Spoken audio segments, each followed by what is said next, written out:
In the winter of 1892, two children were discovered alone inside a stone farmhouse, roughly 40 miles outside Edinburgh. They were 7 years old, identical twin boys. Their parents had been dead for at least 6 weeks before anyone thought to check on the family. And when the local constable finally forced his way through that door, he didn't find what he had braced himself to see. He had prepared himself for two starved little bodies, frozen in the cold. What he found instead were two perfectly healthy boys, sitting calmly at the kitchen table, quietly eating from a bowl of something warm. They had survived almost 2 months alone in the middle of a Scottish winter. They weren't thin. They weren't sick. They were unnervingly composed.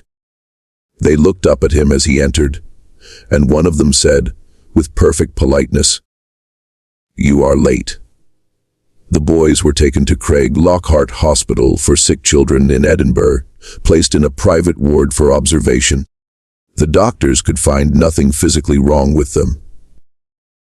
But within 3 days of their arrival, something began happening inside that ward that nobody could explain. The boys were drawing on every wall, every surface. With pencils, chalk, charcoal from the fireplace, anything their small hands could grip. And what they were drawing was the same image, over and over, in perfect detail from perfect memory. It was a city that did not exist. A city with buildings no 7-year-old from rural Scotland could ever have seen, ever heard of, ever imagined. And when a visiting professor from the University of Edinburgh finally examined those drawings and compared them to old maps, old photographs, old records that nobody had touched in 50 years, he sat down in the middle of that ward, put his hands over his face, and said one sentence to the nurse standing beside him. He said, "These children remember. This is the story of the Fenwick twins. This is what they drew, and this is what those drawings tell us about a world that we have been told, over and over and over again, was never here. Before we go any further, I want you to do one thing. Take a moment. Think about the town or the city where you grew up. Just the name. Hold it in your mind. Because by the end of this, I promise you, you will look at the buildings in that town differently. You will look at the streets differently. You will look at the courthouse, the library, the old post office, the church on the corner that has been there longer than anyone can remember. And you will start asking the same question that professor asked in that ward back in 1902. To understand what happened in that hospital room, you have to understand what happened in the farmhouse first. And to understand the farmhouse, you have to understand where it was, what surrounded it, and why nobody came to check on that family for 6 weeks in the middle of winter. The Fenwick property sat in a shallow valley in the Pentland Hills, south of Edinburgh, in a region that on modern maps appears largely empty. Farmland, sheep pasture, a few dry stone walls that have been there so long that nobody knows who built them. But in 1902, that valley was not empty. There were 3 other farms within walking distance. There was a small crossroads with a blacksmith and a chapel.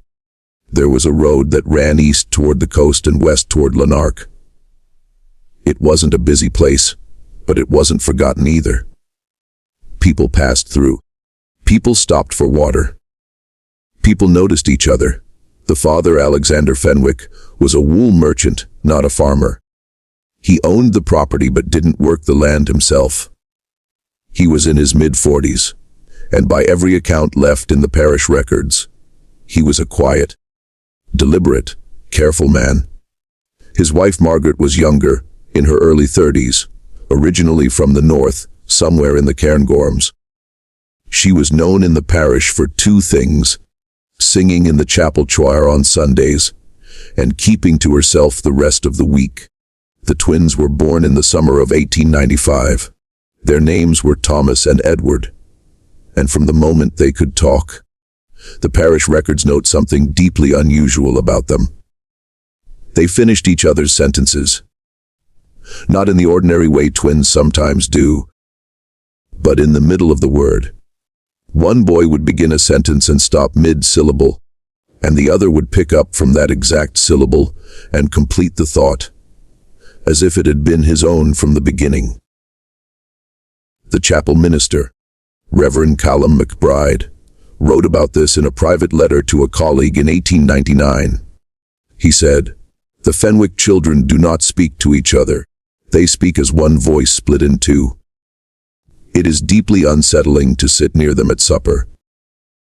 Reverend McBride would later be the one who noticed that the family had stopped attending chapel. And he would be the one who eventually sent the constable to check on them. There is one more detail about Margaret Fenwick that becomes important later. According to a note made by the parish clerk in 1898, Margaret kept a garden behind the farmhouse that produced vegetables and herbs out of season. In the middle of winter, when every other garden in the valley was dead and frozen, hers was yielding onions, cabbages, and a type of small potato that nobody in the valley recognized. When she was asked how she managed this, she said that the soil in that particular patch was warm. That was the word she used. Warm. She said it had always been warm. She said her grandmother, who had lived on a nearby farm before she was born, had told her that certain patches of ground in the valley had always been warm, even in the deepest cold, and that if you planted things there, they would grow, no matter what the sky above was doing. The parish clerk who recorded this added his own note at the bottom. He wrote, "I have visited the garden. It is as she describes." But he didn't send the constable in October, when the family first stopped attending. He didn't send the constable in November, when smoke from the farmhouse chimney was noticed to be sporadic. He didn't send the constable in early December, when a neighbor mentioned that no lamp had been seen in the Fenwick windows for many nights. He sent the constable on the 28th of December, almost 2 months after anyone had last seen Alexander or Margaret Fenwick alive. Why did he wait so long? This is the first question historians ask about the Fenwick case, and the answer Reverend McBride gave decades later. In a memoir that was never formally published, is one of the strangest details in the entire record. He said he had been receiving letters. Letters written in a child's handwriting. Letters that said the family was well. Letters that thanked him for his concern and asked him not to worry. Letters that were postmarked from a village that did not exist. The postmark read, Kirkholm. There is no Kirkholm in Scotland.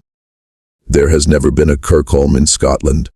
But the letters bore an official postmark from an official post office of a village whose name appears on no map, no register, no census, anywhere in the recorded history of the country. Reverend McBride kept those letters in a wooden box until his death in 1934. The box was donated to the Edinburgh Historical Society. The letters are still there.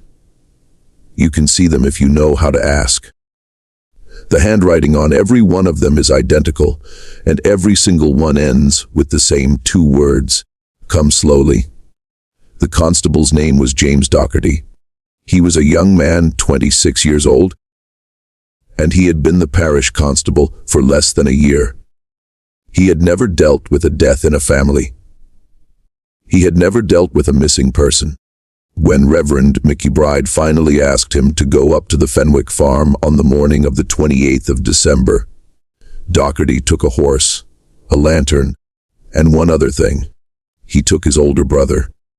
His older brother's name was William Docherty. William was a stonemason. He wasn't officially involved in parish work. He came because James asked him to. And when they arrived at the farmhouse, the 2 brothers stood outside that door for almost 20 minutes before either of them touched it.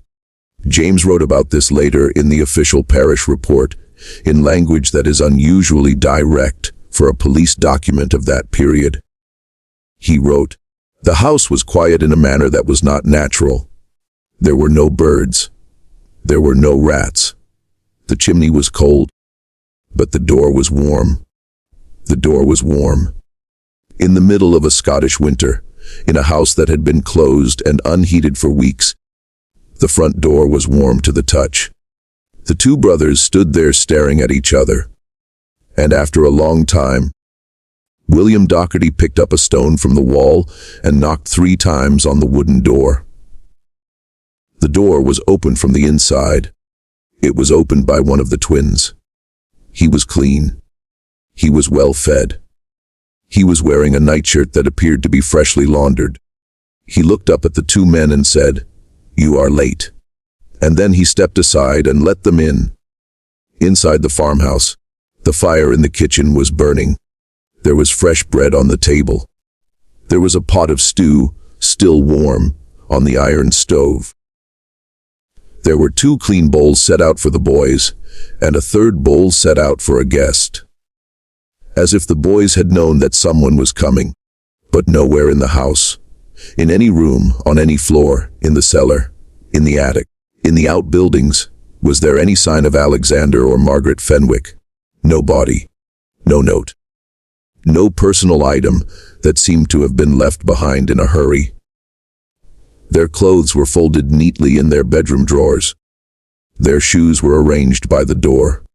Their bed was made, and on the wall above the kitchen fireplace, someone had drawn in charcoal a single small building, a tower, perfectly to scale, perfectly proportioned, rendered with the kind of architectural precision that no 7-year-old should have been capable of. James Doherty asked the boy who opened the door what the drawing was, and the boy said, "That is the one you came from." Before they left, James Doherty made a careful inventory of the farmhouse. Several of the entries in that inventory are strange enough that they need to be discussed. On the mantelpiece, a small brass clock was still running. It had been wound recently. In a house empty of adults for weeks, someone had been winding the clock. In the pantry there were fresh supplies. A loaf of bread baked within the last day, a pat of butter that was still soft, a jug of milk that had not soured. And in the master bedroom, on the bedside table, there was an open book, a small leather-bound volume with no title. Its pages were covered in handwriting that James Doherty did not recognize. Not English, not Latin, not Gaelic. Long lines of curling script that seemed to him to belong to no language he had ever seen. He put the book back down and wrote in his inventory. A book of foreign writing on the bedside table. Not disturbed. That book was one of the items that went missing between the day the boys were taken away and the day 2 months later, when a team of investigators from Edinburgh came out to conduct a formal search. When the investigators arrived, the book was gone. The clock was gone. The bread and the butter and the milk were gone. Someone had come back quietly in the interval and had removed the things that were most difficult to explain. The boys were taken to Edinburgh that afternoon. They did not resist. They did not ask about their parents. They packed a small bag, each of their own belongings, and they walked out to the horse and cart of their own accord. William Doherty later said that the strangest moment of the entire day was not any of the things that were said or found. It was that when the boys walked out of the farmhouse, both of them at the same moment turned around and waved at the empty doorway. Not at the door, at the doorway. As if they were saying goodbye to someone standing inside. To Craig Lockhart Hospital for Sick Children was a relatively new institution in 1902. It had been built in the 1880s on the western edge of Edinburgh, on land that had previously belonged to the Craig Lockhart estate. It was a 3-story stone building with high ceilings, tall windows, and long corridors that had been designed with fresh air and natural light in mind. The private ward where the Fenwick twins were placed was on the second floor. It had 2 beds, a washstand, a small writing desk, and 4 walls of pale cream colored plaster. Those are the walls that we're going to be talking about for the rest of this story. The head physician on the case was Dr. Ronald Bell. He was a Scotsman trained in Vienna, in his 50s, well respected in medical circles, and by every account a rational, methodical, evidence-driven man. He was not a mystic. He was not a spiritualist. He didn't believe in ghosts or premonitions or any of the things that people at the time were becoming very fond of believing in. And when the twins were brought into his care, he treated them exactly as he would have treated any 2 orphaned children in shock. He fed them. He examined them. He allowed them to rest. For the first 2 days, the boys said very little. They ate what was put in front of them. They slept in the same bed, curled together, even though there were 2 beds available. And they didn't ask about their parents. Not once. Dr. Bell noted this in his casebook. He wrote, "The twins appear to have accepted the absence of their mother and father as a settled fact. They do not grieve. They do not inquire. They wait." On the 3rd morning, one of the nurses came into the ward at dawn and found the boys standing at the wall opposite the window. They were both holding pencils, small drawing pencils that had been left on the writing desk for their use. And the wall in front of them was covered from floor to ceiling in drawings. The nurse's name was Elizabeth Monroe. She was 22 years old. She had been a nurse for less than 3 years. And in her private journal, which was later published as part of a memoir by her daughter in the 1970s, she describes what she saw that morning in these words: "The wall was a map. Not a map of any country I had ever seen, but a map of a place, a city.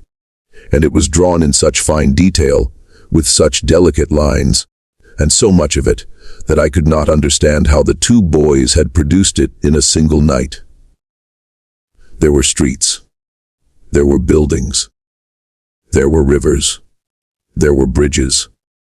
There were symbols on some of the buildings that I did not recognize, in a script that was not English and not Latin and not Greek. And in the center of the map, there was a great round tower with a domed top. And the tower was drawn larger than everything else.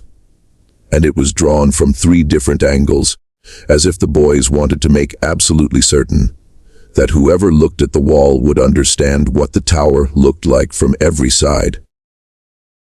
Elizabeth Monroe called for Dr. Bell.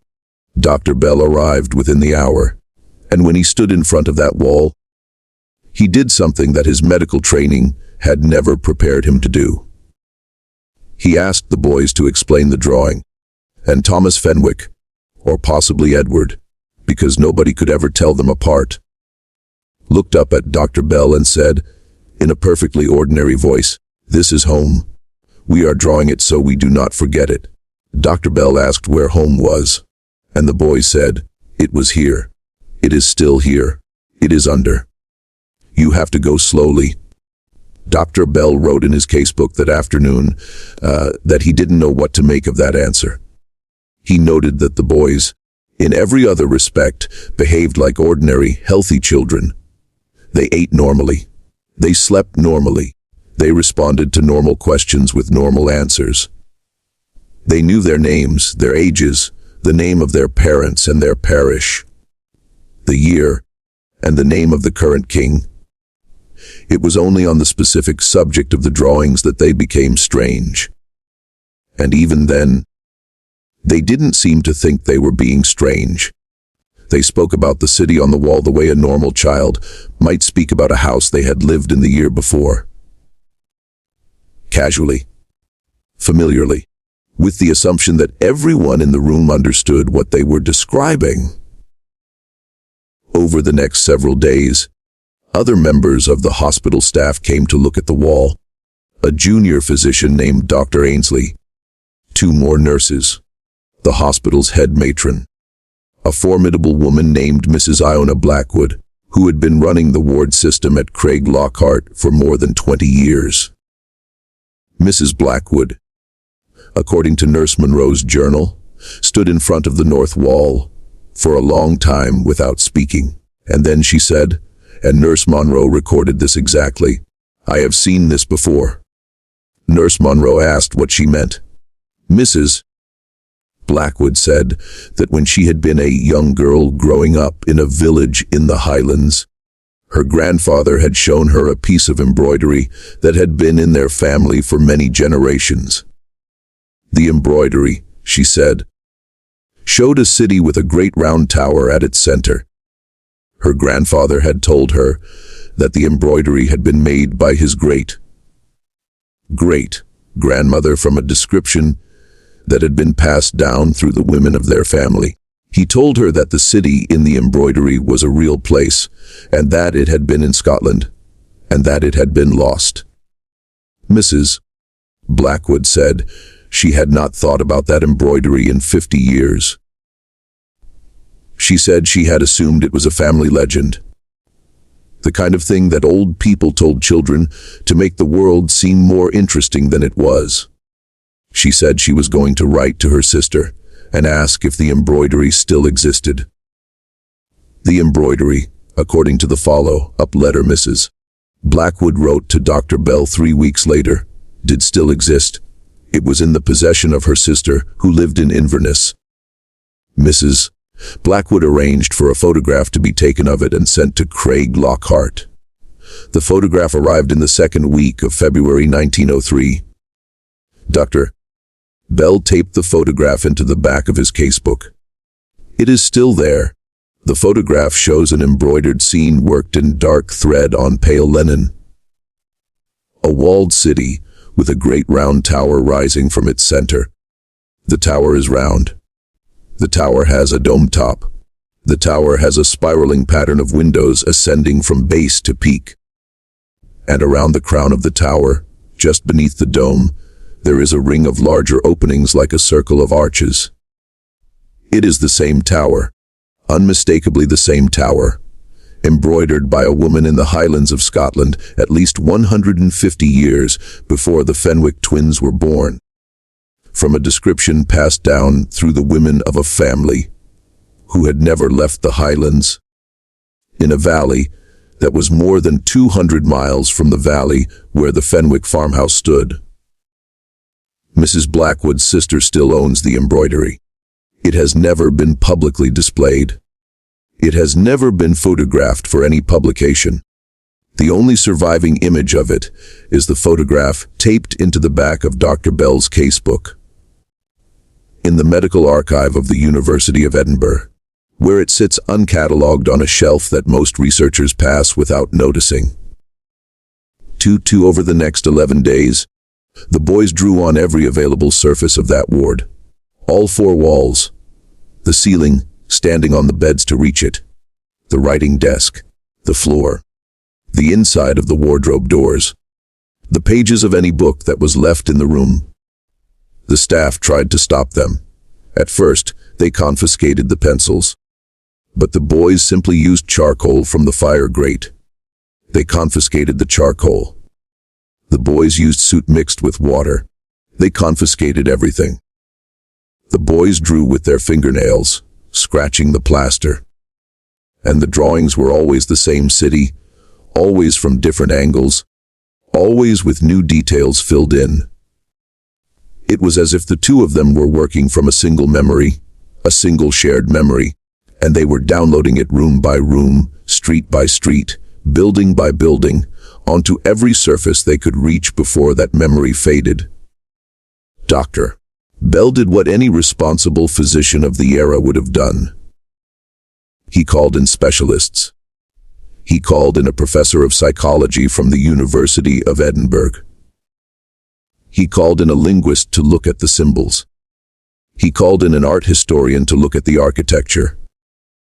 And most importantly for our purposes, he called in a man named Professor Ewan Fraser from the Department of Archaeology at the University of Edinburgh.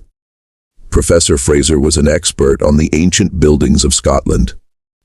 He had spent 30 years cataloging every stone circle, every burial mound, every abandoned foundation, every strange piece of masonry in the country. If anyone in Scotland could tell Dr. Bell whether the city on the wall was a real place, it was Professor Ewan Fraser. Professor Fraser arrived at Craig Lockhart on the 7th of January, 1903. He walked into the ward. He stood in front of the north wall, which was the wall with the largest and most detailed drawing.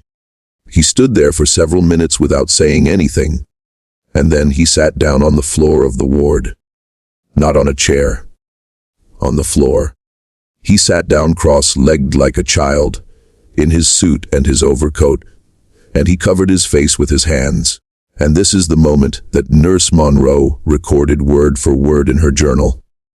She wrote, "Professor Fraser sat on the floor for what seemed like a very long time. When he finally spoke, he did not speak to me, and he did not speak to Dr. Bell, and he did not speak to the boys.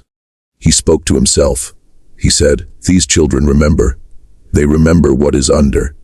God have mercy on us all. These children remember.'"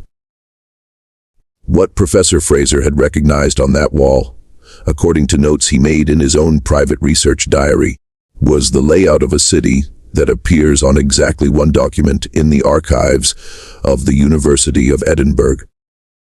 A document that was not at the time part of any public catalogue. A document that had been donated to the university in the 1840s by a private collector, and that had been filed away in a locked cabinet in the basement of the old library. Only 3 people at the university were even aware it existed. The document was a map, hand-drawn, labeled in a script that had never been formally translated. And the map showed a city, with a great round tower at its center, with streets running in a specific radial pattern, with symbols marking specific buildings that matched the drawings on the walls of that ward down to the smallest detail. The map was dated. There was a date written on the bottom corner in Roman numerals. The date, according to the standard calendar, was the year 712, and the location on the map, based on the coastlines and the river systems that Professor Fraser was able to reconstruct, was Scotland.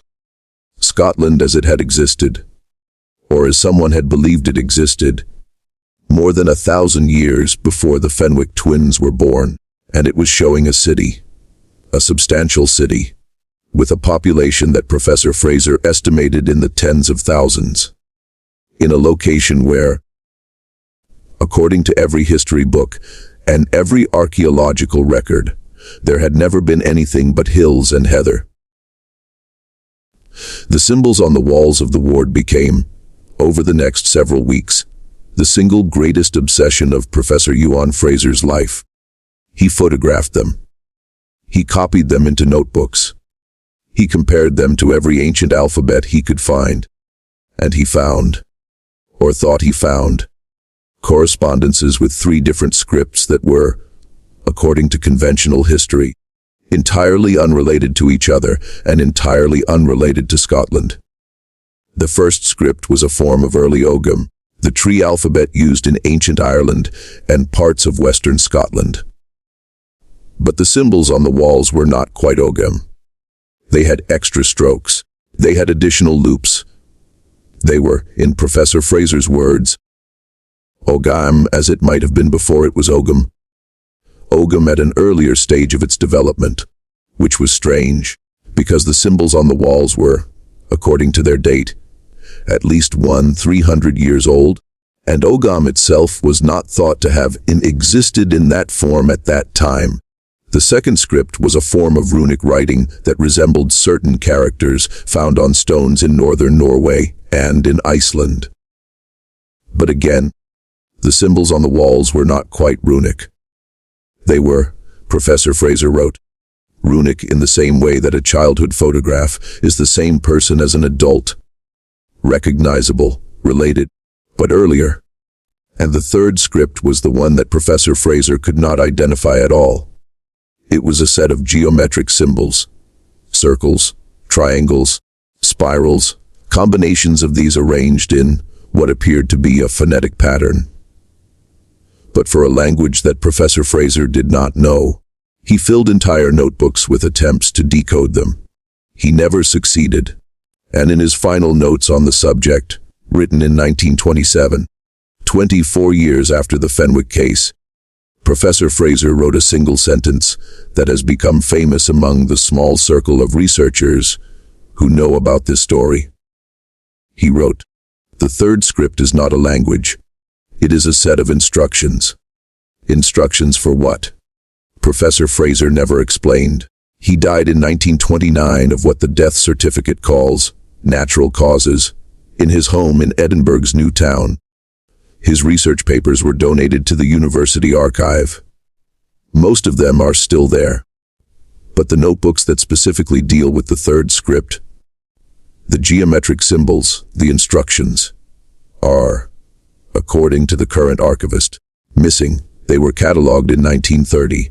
They were seen by a researcher in 1954, and at some point between 1954 and the present day, they left the archive, and nobody knows where they went. Let us return to the drawings themselves. Let us return to the tower, because the tower is the key to the entire Fenwick case.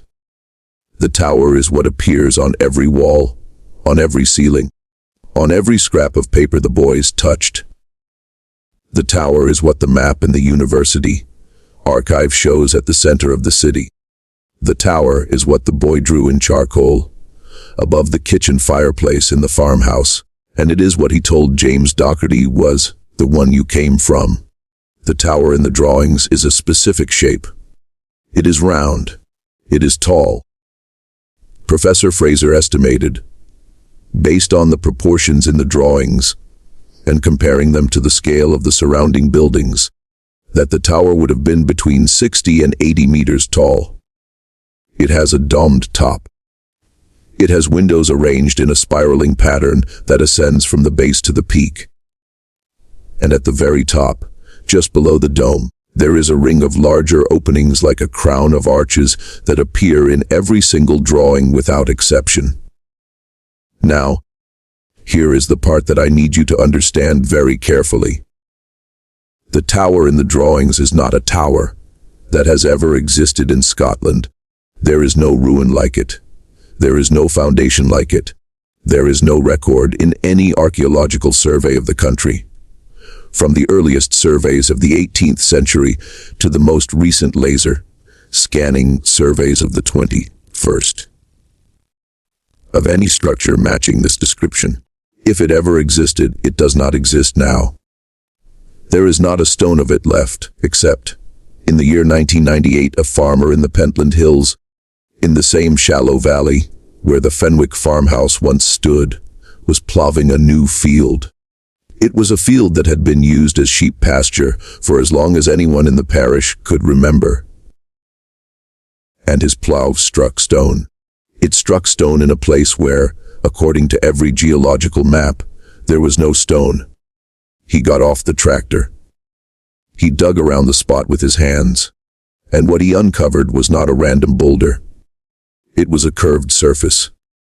A curved surface of dressed stone, cut and shaped and fitted, running in an arc that suggested, if you extended it, a circle with a diameter of somewhere between 15 and 20 meters, which is, if you consult the drawings in the university archive and look at the estimated proportions of the tower in the drawings, almost exactly the diameter that the base of the tower would have been. The farmer reported his find to the local council. The local council sent a surveyor. The surveyor confirmed that there was indeed a circular arrangement of worked stone beneath the field. And then, according to the records that are available, the case was passed to a national heritage body for further assessment. And then nothing happened. The field was recovered. The farmer was compensated. He was asked politely not to discuss the find with the press. And to the best of anyone's knowledge, no formal excavation of the site has ever been conducted. No report has ever been published, and the stones remain where they were found, under the soil, in the valley, where two little boys once sat calmly at a kitchen table, waiting for the world to catch up to them. But there is more. The surveyor who confirmed the find in 1998 made a private set of notes about what he had seen. Those notes were not part of the official report. He kept them for himself. He was an older man near the end of his career, and he was apparently uneasy about what he had found. In 2007, before he retired, he shared his notes with a younger colleague. That younger colleague, in 2019, shared them with an independent researcher who has been following the Fenwick case for many years. And through that chain, the notes have become quietly known. What the surveyor wrote is this: the stones of the circle were not laid by any technique that he recognized. They were fitted together without mortar, but they were fitted so precisely that a piece of paper could not be slid between them. The stones themselves were of a type of granite that does not occur naturally in the Pentland Hills. The nearest source of that particular granite, according to the geological maps he consulted, was more than 150 miles to the north. And the stones had been shaped, apparently before being placed. They had been cut to specific angles. They had been polished on their exposed surfaces. And on the inside face of one of the stones, hidden from view unless you were standing inside the circle, there was a symbol. A carved symbol. The surveyor made a rough sketch of the symbol in his notes. And the symbol, according to those who have seen it, is one of the same symbols that appeared on the walls of the ward. It is one of the geometric symbols that Professor Fraser called not a language, but a set of instructions. The surveyor's notes end with a single line. He wrote, "I told the council that the circle should be preserved and studied. They agreed. Then they told me the site had been reclassified. I do not know by whom. I never received a reason. The site is on no map that I can find. It is not on the National Heritage Register. It is not on the archaeological priority list. It is, so far as any official record indicates, a normal sheep pasture. It is not. For most of their time in the ward, the boys didn't speak much. They drew. When they spoke in short, deliberate sentences, and only when directly asked a question. But there were 3 occasions, according to the records kept by Dr. Bell and Nurse Monroe, when the boys spoke at length. And on all 3 of those occasions, they spoke about the same thing. They spoke about a place that had been here in Scotland, in the valley where they had been found, and that had been, in their words, taken down.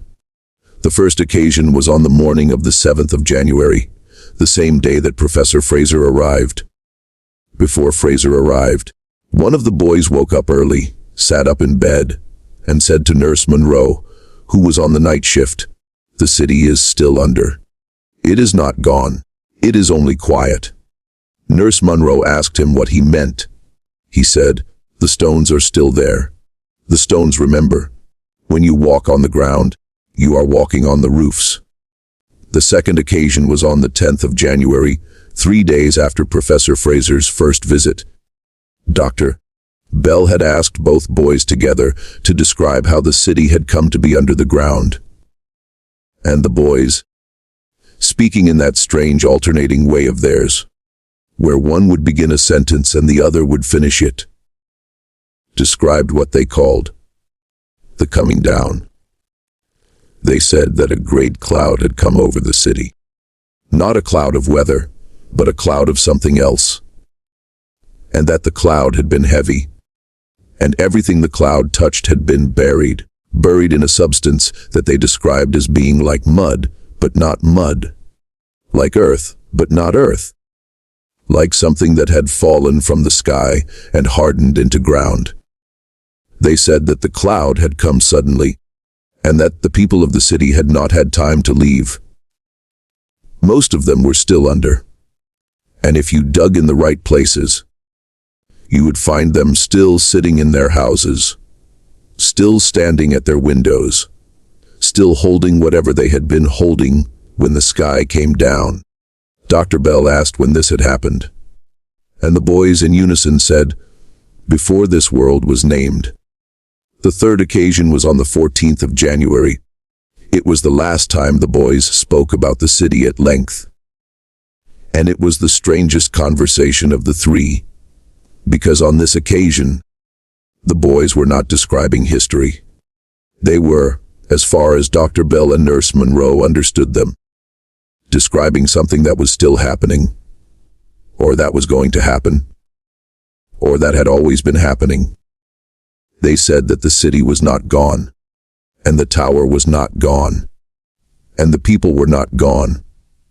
They said that the city was still there, and that it could be found, and that if you knew how to look, you could see it. They said that in certain buildings, in certain streets, in certain corners of certain towns, you could still see pieces of the old city that had never been fully buried. Buildings that were older than the towns around them, foundations that did not match the walls above them, doors that were the wrong size, windows that were the wrong shape, streets that ran in patterns that did not match the plan of the town. One of the boys said, and this is quoted verbatim in Nurse Monroe's journal, "You have built new houses on top of the old ones, but the old ones are underneath. And sometimes when you build, you use the old stones without knowing what they were. And so the old city is still in your new city, piece by piece, room by room. If you know how to look, you can see it. You can walk through it. You can find the doors." The doors. The boys used that word more than any other word in that final conversation. They said that there were doors in certain places that led from the new world back into the old world. They said that the doors were not always in buildings. Sometimes they were in fields. Sometimes they were in hillsides. Sometimes they were underwater. And they said that people passed through the doors more often than anyone realized. They said that most people who passed through didn't know they had done it. They said that some people came back, and they said that some people did not. Dr. Bell asked the boys where the door was in the valley where they had been found, and both boys looked at him at exactly the same moment and said, "It is in the kitchen under the table." To Dardern. Bell did not write down what he thought about that answer. He simply recorded it exactly as it was spoken and moved on. But we know from a letter he wrote to a colleague in London the following week that he took the answer seriously enough to make arrangements to have the Fenwick farmhouse examined. He wrote to the parish constable, James Docherty, and asked him to go back to the farmhouse and to lift the flagstone in the kitchen where the boys had said the door was. James Docherty did as he was asked. He went out to the farmhouse in the second week of January. He took his brother William with him again, because William was a stonemason and knew about lifting stones. And in the report that Docherty filed with Dr. Bell, he described what they found. The flagstone in the kitchen under the table was slightly larger than the flagstones around it. It was a different color, slightly darker. It had been laid, apparently, at a different time from the rest of the floor. William Docherty said that in his professional opinion, the surrounding floor was original to the farmhouse, which had been built in the 1830s. But the central flagstone under the table was much older. He could not say how much older. He could only say that the stone was of a different composition, and that the way it had been shaped and finished was not consistent with any Scottish stonework of the last several hundred years. They lifted the stone. Underneath it, they found a shallow chamber. The chamber was about 3 feet deep and roughly the same width as the flagstone above it. The walls of the chamber were lined with dressed stone, fitted together without mortar. The bottom of the chamber was paved with smaller stones, and in the center of the bottom, there was a metal ring set into the stone. They did not pull on the ring. James Doherty wrote in his report that neither he nor his brother felt inclined to pull on the ring. They looked at it. They discussed it.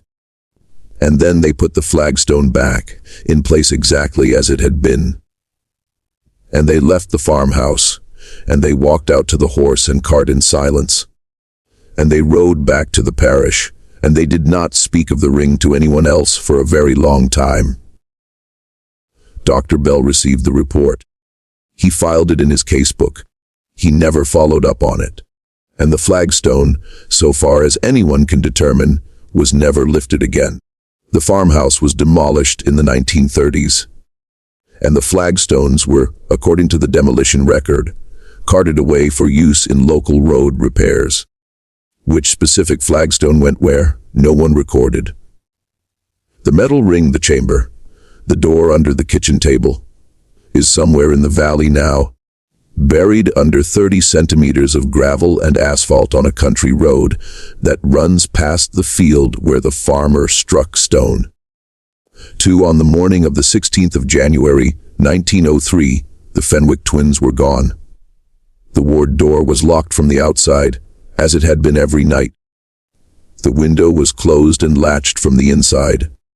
The night nurse, a woman named Margaret Sinclair, had checked on the boys at midnight, at 2 in the morning, and at 4 in the morning.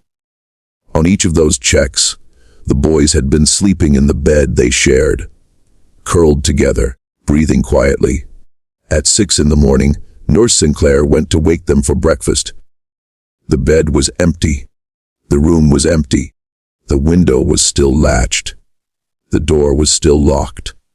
And on the wall above the empty bed, there was one final drawing.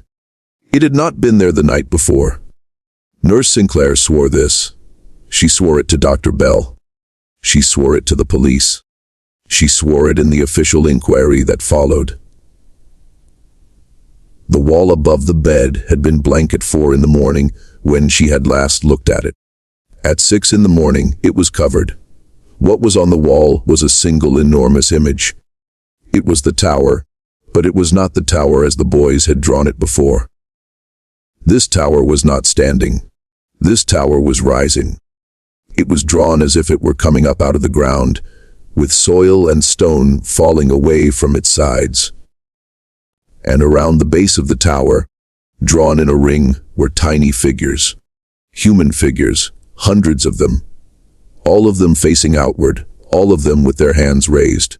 And in the sky above the tower, drawn very small but very clear, were 2 figures. 2 identical figures. 2 little boys holding hands, rising. The police searched the hospital. They searched the grounds. They searched the surrounding neighborhood. They searched every train station, every road, every port from Edinburgh to Glasgow. They never found the Fenwick twins. Not in 1903. Not in 1904. Not ever. No trace of them was ever recovered. No sighting was ever confirmed. They vanished from that locked ward on the morning of the 16th of January, and they were never seen again by any human being whose name is recorded in any document that survives. The case was officially closed as an unsolved disappearance. A missing persons file was created. It was filed away in the Edinburgh Police Archive, and there it sat for almost 70 years, until 1972, when a young researcher at the University of Edinburgh, going through old hospital records for a thesis on early 20th century pediatric medicine, came across the casebook of Dr. Ronald Bell and read the entries about the Fenwick twins, and she began, slowly, carefully, over the course of years, to reconstruct what had happened. Her name was Dr. Fiona Campbell. She published a paper in 1981. It was ignored. She published a book in 1994. It was quietly withdrawn from print by the publisher within 18 months of its release. She died in 2003. Her research materials were, according to her family, donated to the university. According to the university archive, they were never received. 2. I want you to think for a moment about the buildings in your own town. The old buildings. The ones that have been there longer than anyone can remember. The courthouse. The old library. The train station. The church on the hill. The bank on the main square.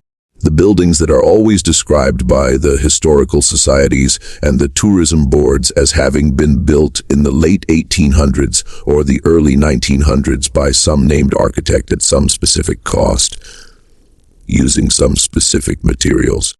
And now I want you to ask a question that the boys in that ward would have asked. I want you to ask, are you sure? Because there is a pattern.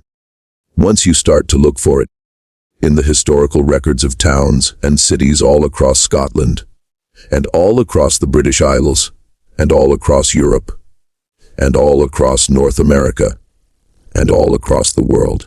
The pattern is this: in town after town, there is a large, elaborate, expensive building that is said to have been constructed in a very short period of time using very few workers, at a period when the local economy was very small. The courthouse in a town of 2,000 people that was built in 18 months with 8 workers. The cathedral in a small city that was built by a religious order that has no other buildings anywhere else in the world. The state capitol in a frontier town that was built before the railroad reached the town. The boys said that the new towns were built on top of the old cities. They said that the old stones were used without anyone knowing what they had been. They said that if you know how to look, you can see the old city in the new city, piece by piece, building by building. Look at the old buildings in your town. Look at the ones that seem too grand for the town they are in. Look at the ones whose construction records are incomplete or missing or contradictory. Look at the ones whose stones are of a different color, or a different type, or a different age than the stones of the buildings around them. Look at the foundations. Look at the basements. Look at the parts of the buildings that nobody ever explains because nobody ever asks. Look at the doorways. This is what the boys were most specific about. The doorways. They said that the doors of the old city were of a specific size and shape. They said that the doors were tall, taller than modern doors. They said the doors were arched at the top in a specific pattern of 2 curves meeting at a point in the middle. And they said that if you know the shape of the old doors, you can find them still in buildings all over the world, in places where nobody remembers why the doors are that shape, or who built them, or when. Walk through the old part of any European city. Walk through the old part of any American city on the eastern seaboard. Walk through the old part of any city in northern India, or in eastern Russia, or in western China. Look at the doorways of the oldest buildings. Look at the arched, pointed doorways that nobody can quite explain. The ones that are set into buildings whose upper floors are of a completely different architectural style. The ones that seem, when you look at them carefully, to have been there before the rest of the building. The ones whose stone is of a different color, a different weight, a different age. The boys said that these are the doors of the old city. They said that most of them are sealed now. They said that some of them are not. There is another detail from the boys' final conversation that I want to share with you. Dr. Bell asked them why nobody had noticed. He asked them why nobody had looked at the buildings, at the streets, at the strange patterns in the old parts of the cities and understood. And one of the boys said, in the same calm voice he used for everything, "You do not look because you were told not to look. You were told when you were very small that the world was made only recently, that everything you see was built by people you have heard of in years you can name, for reasons you understand. You were told this so many times, and by so many people that you stopped seeing. When you walk past an old building now, you do not ask when it was built. You know when it was built because someone told you, and the someone who told you had also been told, and the someone who told them had been told. And back and back and back, until you find the ones who did the telling, and they were the ones who buried the city. Dr. Bell asked who they were, and the boy said, "You already know. You will not want to say it, but you already know." The boys in the ward said that the city was still here. They said it was under. They said that the stones remembered, and they said that if you looked, you could see it. 2. There is one more piece of the Fenwick case that we have not yet discussed, and this is the piece that, when I first came across it, made the hair on the back of my neck stand up. This is the piece that, once you know about it, you cannot stop seeing. The map in the university archive, the map that Professor Fraser recognized, the map from the year 7112, that map does not show a single city. It shows a network. It shows a network of cities connected by roads all across what is now Scotland, and beyond Scotland. The edges of the map extend into what is now England, and what is now Ireland, and what is now the North Sea. And the map at its edges is not blank. There are notations. There are markers. There are little symbols indicating that the network of cities continues beyond the boundaries of the map itself. The map is not a map of a country. It is a map of a section of a much larger country. A country that, according to the map, covered most of Northern Europe, and that had at its center dozens of cities like the one the boys drew on the walls of the ward. Cities with round towers. Cities with radial street patterns. Cities with populations in the tens of thousands. And every one of these cities, according to the map, was located in a place where today there is nothing. No ruin, no foundation, no recorded history. In the case of some of them, there are modern towns and cities built directly on top of the locations marked on the map. In the case of others, there is only farmland or forest or bog or the sea. Professor Fraser, in his final notes, made a list of the locations on the map and attempted to identify each one with a modern place. He was able to make matches for 11 of them. 11 modern cities in the British Isles that sit directly on top of locations marked on the ancient map. He never published the list, but the list survives in a copy that was made by a colleague of his in 1928, and that copy is now held in a private collection in Aberdeen. I have seen a photograph of the list. I am not going to read the 11 names out loud in this video. But I will tell you this. Every single one of those 11 modern cities on the list is famous today for having an unusually old and unusually grand central building. A cathedral, a castle, a tower, a hall. A building that everyone in the city takes for granted, that everyone assumes has always been there, that everyone believes was built by their ancestors in some specific century for some specific purpose. And in every single one of those 11 cities, if you go to the local historical archive and ask when the building was constructed, you will be given a date. And if you look at the sources for that date, you will find that the sources are in almost every case secondary. They cite earlier sources. Which cite earlier sources? Which cite at some point a single original document, or a single original chronicle, or a single original tradition from which every subsequent date is derived. And in almost every case, when you go looking for that original document, it is either lost, or damaged, or held in a private collection, or catalogued in a way that makes it very difficult to consult. This is not a conspiracy. This is not a cover-up. This is simply what the historical record actually looks like when you touch it directly. It is not solid. It is a thin crust of paper laid over a great silence.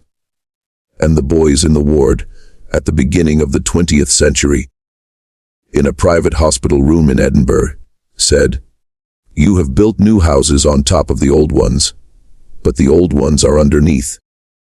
And sometimes when you build, you use the old stones without knowing what they were." Consider what this would mean if it were true. Consider it seriously for a moment. Consider what it would mean if every major city in the Northern Hemisphere was in fact built on the bones of a much older civilization. A civilization that had been technologically capable of building tall stone towers, of laying out cities on radial patterns with precise geometric symmetry, of producing a form of writing that was not yet fully any of the scripts we know today, but that seemed to be an ancestor of several of them at once. Consider what it would mean if the reason we do not know about this civilization is not that it left no traces, but that its traces are everywhere. And we have been taught from earliest childhood to see them as something else. To see the tower as a cathedral spire built in the year 1100. To see the round wall as a Norman keep built in the year 1300. To see the domed roof as a Renaissance church built in the year 1500. To see the arched doorway as a Gothic revival built in the year 1800. To see in every case the more recent, the more explainable, the more comfortable, and to look right past what is actually there. The boys said that the trick was in what you were told when you were young. They said that once you have been told a thing over and over by voices you trust, it becomes very difficult to see anything else, even when the other thing is standing right in front of you, even when it is under your feet, even when it is the very building you are standing in. I want to end with the valley.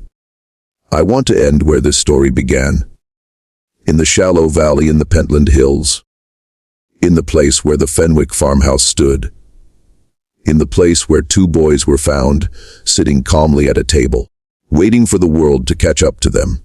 The farmhouse is gone. It was demolished in the 1930s. There is no plaque. There is no marker. If you visit the valley today, and you know where to look, you can find the outline of the foundation in the grass. That is all. The stones were carted away. The wood was burned. The land was returned to pasture. But the field where the farmer struck stone in 1998 is still there. And the stones are still there, under the soil, uncatalogued, unexcavated, unstudied. And if the drawings on the walls of that ward are to be believed, and if the map in the university archive is to be believed, and if the words of the two little boys are to be believed, those stones are the base of a tower. A tower that once stood 60 or 80 meters tall, at the center of a city of tens of thousands of people, in a country that has no name in any history book that has ever been written. There is one final detail from the case that I want to leave you with. It is a detail from Nurse Monroe's journal. It is dated the 15th of January, 1903, the day before the boys disappeared. Nurse Monroe was on the day shift. She had brought the boys their breakfast. She was sitting in the ward watching them eat, and one of the boys, without looking up from his bowl, said to her, "You will not remember us." Nurse Monroe asked him what he meant. The boy said, "Tomorrow we will go, and after we go, in a little while, you will forget that we were here. Everyone will forget. The doctor will forget. The nurses will forget. The professor will forget. Only the walls will remember. And when someone paints over the walls will forget too. And then it will be as if we were never here at all." Nurse Monroe wrote in her journal that she laughed at this and said to the boy, "Of course I will remember you. How could I ever forget you?" And the boy looked up at her finally, and he smiled, and he said, "You will remember because you are writing it down. That is why we chose you."